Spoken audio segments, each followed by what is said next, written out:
নবী সাল্লাল্লাহু আলাইহি সাল্লাম এটা বলেছেন। অতএব ইমানদার যুবক দ্বীনের জন্য, মাহাদির জন্য, ইসলামের জন্য, কালেমার জন্য কয়জন লাগবে এই ফয়সালা কার হাতে? কারে নেবে এই ফয়সালা কার হাতে? অতএব চরিত্রহীন যুবক, লম্পট যুবক, নারী, অশ্লীল ছবি, জিনা ব্যভিচারের দৃশ্য দেখে তোমরা যারা আছো মনে করো না তোমার মতো অপদার্থের জন্য ইসলাম আটকায় যাবে। তোমার মতো আকামলা ছাড়াও ইনশাআল্লাহ ইসলামের বিজয় হবে, কালেমার বিজয় হবে।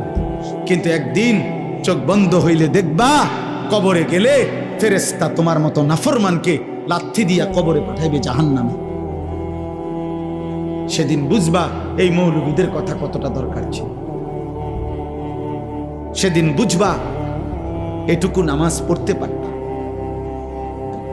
সেদিন বুঝবা আল্লাহরে ডাকতে পারতা ইচ্ছা করে। শরীর স্বাস্থ্য সবই ছিল,